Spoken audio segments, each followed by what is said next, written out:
Hi, welcome back to my channel. My name is Ethan Rodriguez. So I am only posting things here that I find that will be helpful to you or that will help you understand something or that will make your life easier. That's it. So if I haven't posted anything for a while, it's because I have nothing new to say.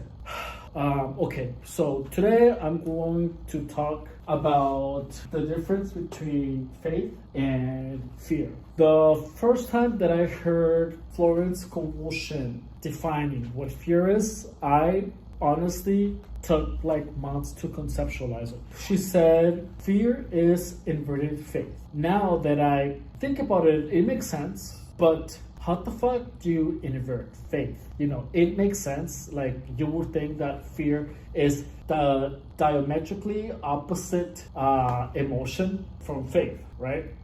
But that wasn't clear enough for me. So I kept simmering on that thought and figured out an explanation that worked for me. So now, first, what is fear? So fear is boundless belief in an undesired outcome. So just notice the word belief here. All right. Now, what is faith? So faith is boundless belief in a desired outcome. So the belief will be even when there's evidence, track record, and appearances indicating the opposite. So, for example, let's say that you have faith in having your new restaurant be successful. So by that means that you are ignoring contradicting evidence, such as your friend's restaurant being an utter failure, or ignoring the track records of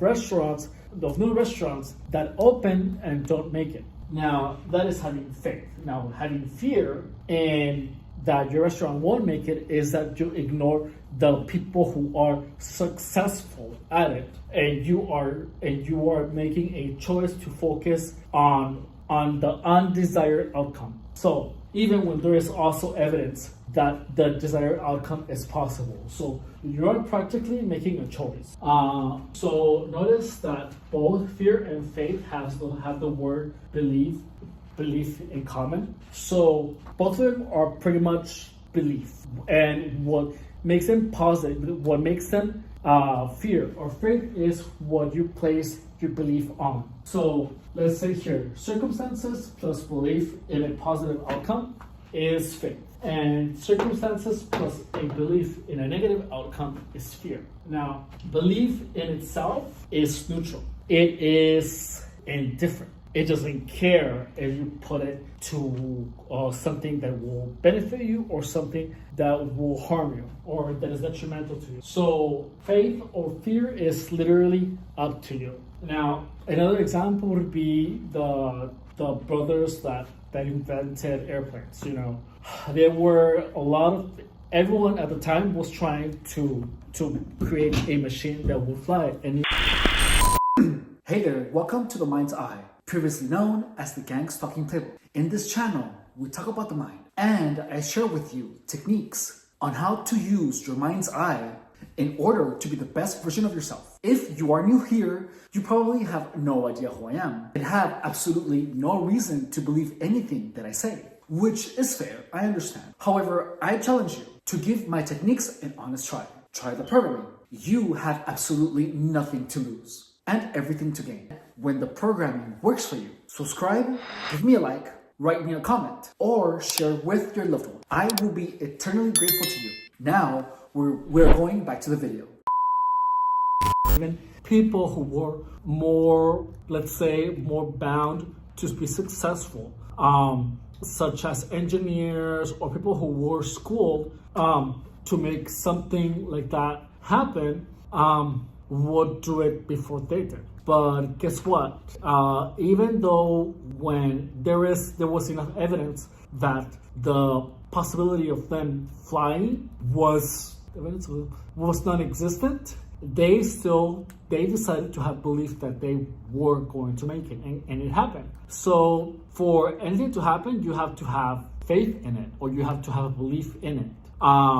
Now, I also wanted to touch on the neurobiological aspect of belief. So now, have you ever noticed that when you make a decision to be fearful or to have faith on something, you start finding evidence of that are going to solidify that emotion? For example, if you think that, I don't know, that you're gonna have a horrible time somewhere, you start looking at the weather, and you start looking at who's going, your brain is going to automatically look for ways to confirm why you are going to have a bad time. And then when you go, you're actually just going to be looking for more confirmation. Now, if where was I? Oh, so now if you make a decision with that you're going to have a good time, you start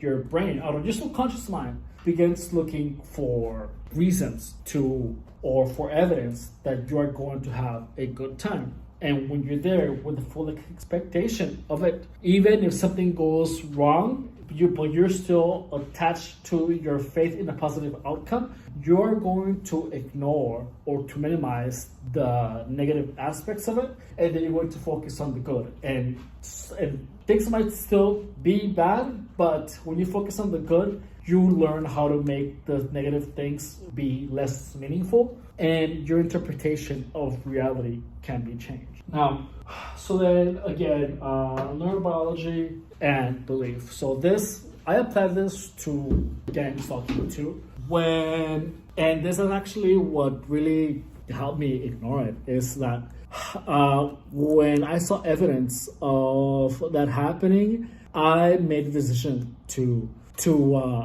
have faith in it being a mundane act. And and slowly but surely it became a mundane act. So that whole debacle of people, was literally just a waste of time for them. For me, it actually helped me so much. Oh, I kind of missed it, I never thought that I would say this, but I thought it was actually really fun. I had a blast. I really did. I have no idea how the hell I was able to find joy in it, but I actually had a really good time once that was happening. Okay, I think that's all I have to say for today. If you have any questions, put them in the comments or anything else. All right. I hope I can make videos more frequent. Thank you for watching. Bye.